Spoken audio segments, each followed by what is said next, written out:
All right, Larry Krueger here from the Krug Show with a little 49er video, courtesy of Pig in a Pickle and New York Style Italian Sausage Company. All right, the big news in Ninerland, and it comes on day one of free agency. The 49ers make a huge, huge addition to their defensive line as they sign Javon Hargrave to a 4-year contract. This, according to multiple reports. He told reporters the total value of the deal is $84 million, with $40 million of it guaranteed. Now, this is an incredible pickup. Why?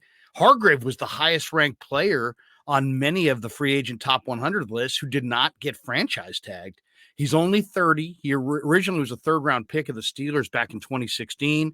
He spent 4 seasons in Pittsburgh and then spent the last 3 in Philadelphia. Last season, he started all 17 games for the Eagles and had a career-high 11.5 sacks. So absolutely monster deal for the 49ers. And, I talked about this a few weeks ago. Defensive tackle was the number one need for the 49ers. Why? Because they need their defensive tackle to be great. And Javon Kinlaw was getting bounced around in the Eagle game to a degree where it was embarrassing. So what is Hargrave? Now, Hargrave's not a 2-gapper. He's a 1-gap penetrator who, really dominated his level when he played at South Carolina State. He's about 6'1", about 310 pounds, 9 5/8 inch hands, 32-inch arms. But what you love about this guy is the movement ability.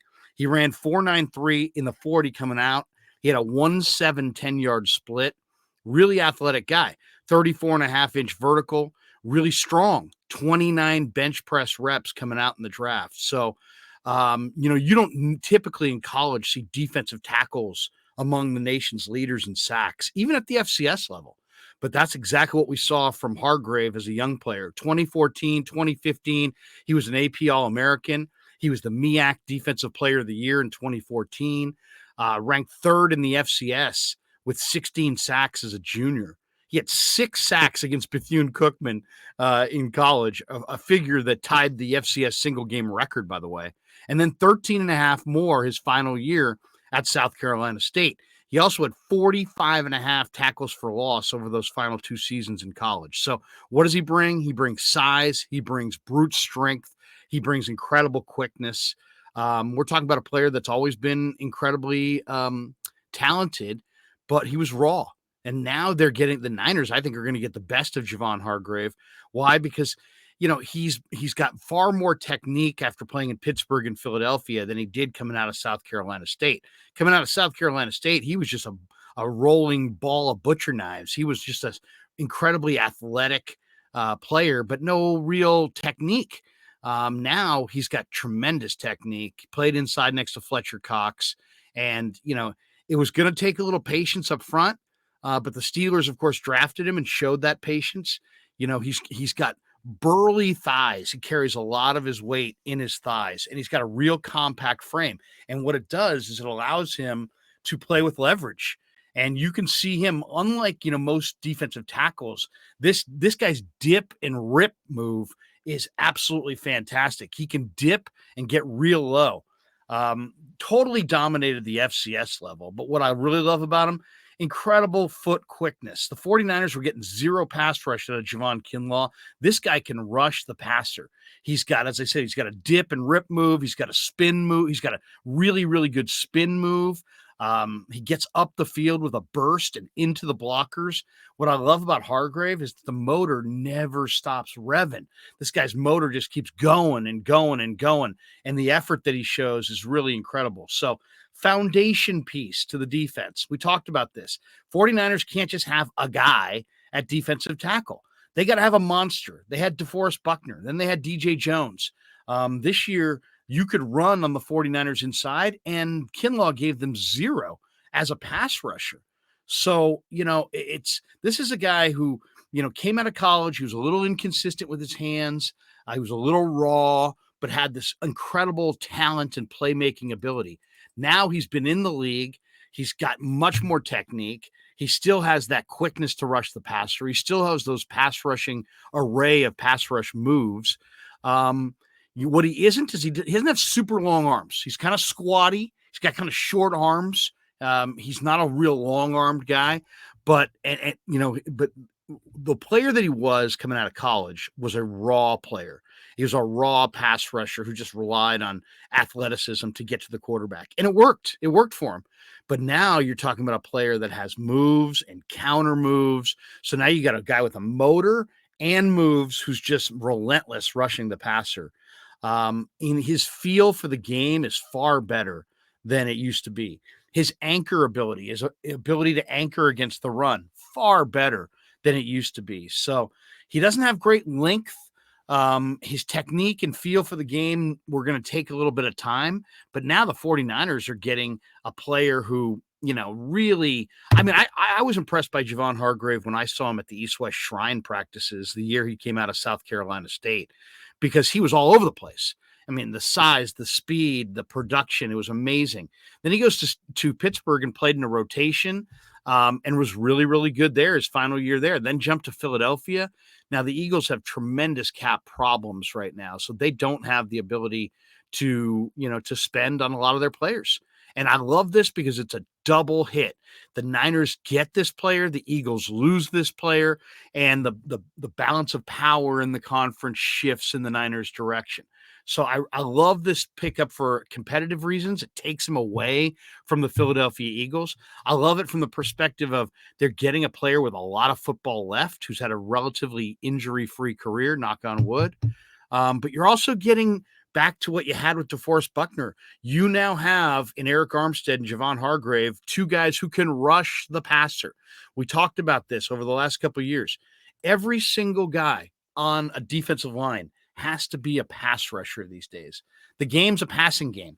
It's no longer a run game. Heck, the Niners were 20th or 22nd in the NFL at defending, short yardage running plays. Normally in the past, that would have been the death knell for the defense. Instead, their defense was ranked number 1 in the league. Why? Because teams don't do that. Teams are not interested in just short, little runs up the middle. Now it's a passing game. And every single guy on your line has to be a pass rusher.